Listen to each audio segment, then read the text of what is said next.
మీకు ఒక విన్నపం చేస్తా ఉన్నా.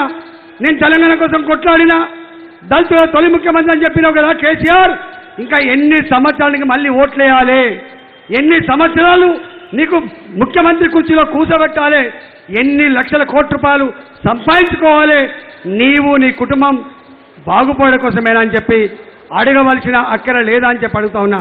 బీఆర్ఎస్ పార్టీ ఇంకా 10 ఏళ్ళు అధికారంలో ఉన్నా కూడా మళ్ళీ కేసీఆర్ ముఖ్యమంత్రి అవుతాడు, కేటీఆర్ ముఖ్యమంత్రి అవుతాడు, కేటీఆర్ పోతే ఆయన కొడుకు ముఖ్యమంత్రి అయితే తప్ప ఏ కులమైనా కానీ ఏ వర్గమైనా కానీ ముఖ్యమంత్రి అయ్యేటువంటి ఆస్కారం లేదు.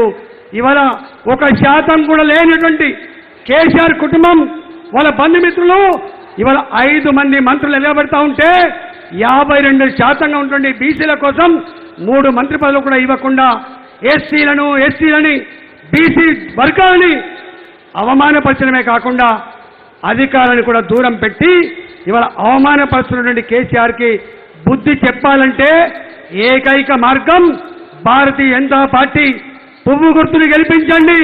తెలంగాణ ప్రజలారా, తెలంగాణ యువకులారా, తెలంగాణ రైతులారా, తెలంగాణ ఆడబిడ్డలారా, తెలంగాణ మేధావులారా తప్పకుండా భారతీయ జనతా పార్టీని ఆశీర్వదించండి, పువ్వు గుర్తును గెలిపించండి.